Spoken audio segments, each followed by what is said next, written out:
In Philly's kitchen today, we're making Thai green curry. There's many variations on this dish. I'll be making a green curry with coconut milk and chicken. This version has sweet potatoes loaded with lots of fresh veggies. For a more detailed list of Thai ingredients, check out my 2 Thai ingredient videos. First, we're going to prep a stalk of lemongrass or 2 by cutting off the green and setting it aside. Next, I take a meat tenderizing mallet and pound the lemongrass until it's pretty tender, about a dozen good whacks. Then I dice it finely. I want about 2 tablespoons of finished product. I want to get it pretty mashed up pretty well. If it's not, it can be real grainy and just not good, stringy and stuff. So definitely chop it up, and when you think you got it chopped, go ahead and chop it a little bit more. Next, let's peel and cut into half-inch pieces a half a cup of potatoes, 2 cups of sweet potatoes, then soak the potatoes in ice water and set them aside. Next up, we're going to start chopping our veggies. I'm going to cut a large dice of 1.5 cups of yellow onions, 1 cup of diced bell peppers, 1.5 cups of carrots, and 1 cup of celery, and then we'll set those aside. Then we're going to also cut up 1 cup of large diced zucchini and 1/2 cup of large diced tomatoes. Next, we're going to cut into nice big half-inch pieces about 3 cups of dark chicken meat. Saute it in 2 tablespoons of olive oil until golden brown, and then set it aside.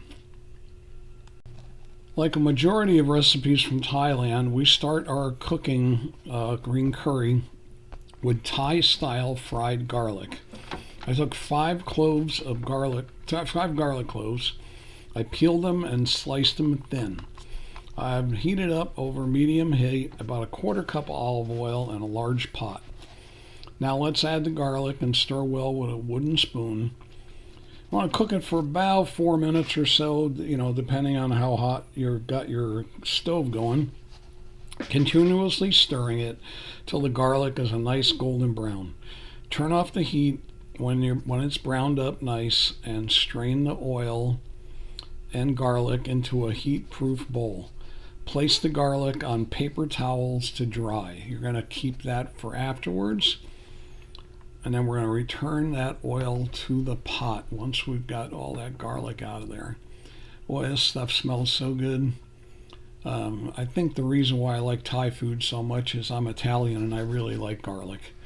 So that's one thing they definitely have in common. Like I said, most recipes in Thailand, I'd say maybe 90% of them start by saying, let's fry some garlic.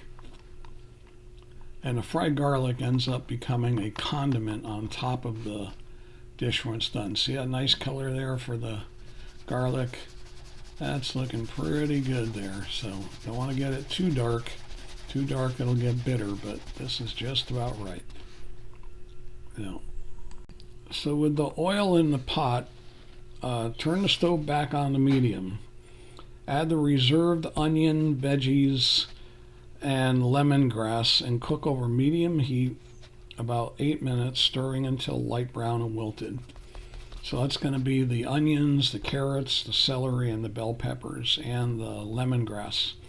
We'll cook that up nice. So like I said, we'll put that on the stove.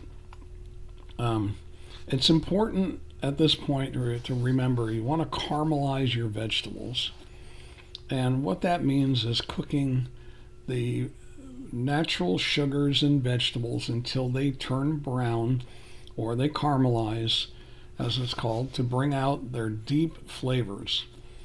It's kind of like if you were to throw those vegetables into the pot and just boil them. The difference would be almost like taking white sugar and brown sugar and using those in recipes. And the brown sugar's got a much deeper flavor, caramelization, that natural molasses thing going on there.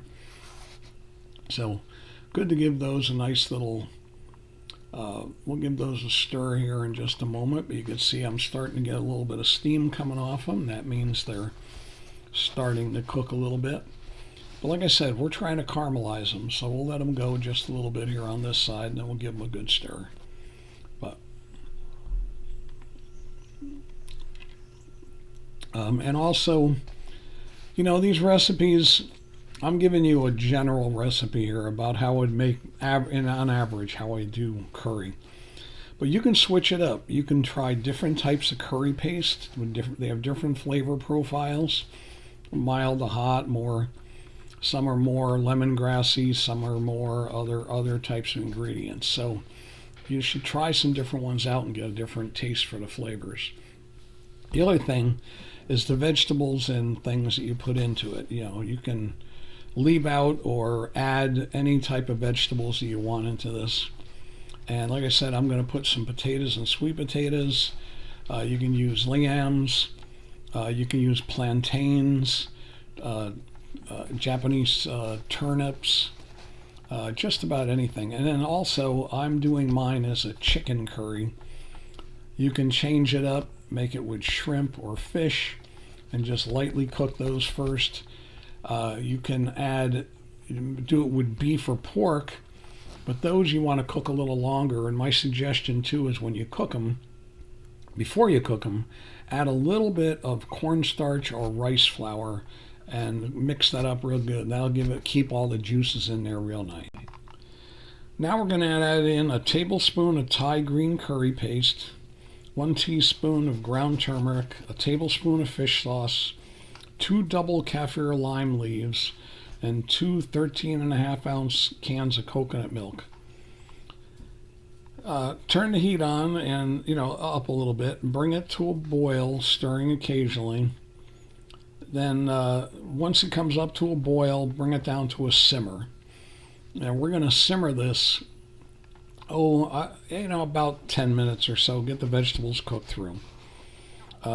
Curry's basically a stew, so slow simmering helps to blend all your sauce flavors together.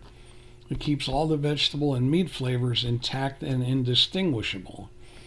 If you were to hard boil it all the way through, it would pretty much drain all the individual flavors from the vegetables and meats, and it tends to dry out their juices, so you don't have as juicy vegetables and stuff.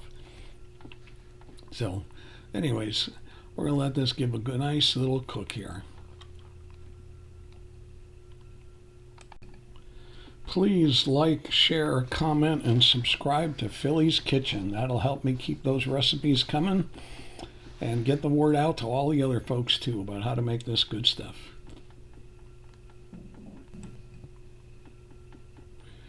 All right, that's starting to look pretty good there. Vegetables, everything have cooked in pretty good. So next up, we're going to take and drain our potatoes and sweet potatoes. We'll add those into the curry here in just a second. There you go.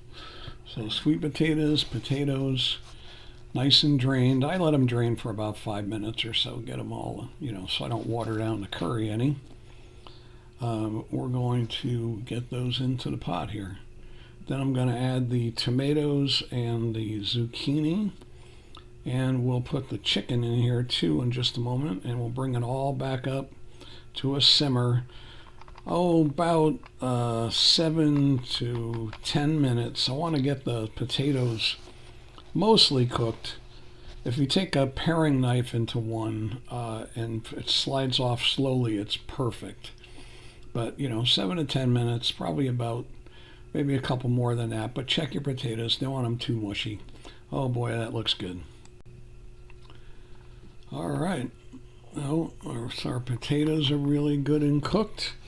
We're going to remove the curry from the heat, and we're going to serve it up with a scoop of brown rice and a 1/4 cup of my Thai cucumber salad, and then garnish on top with fried garlic and cilantro leaves, and with sriracha on the side for you spicy people. Thank you for watching.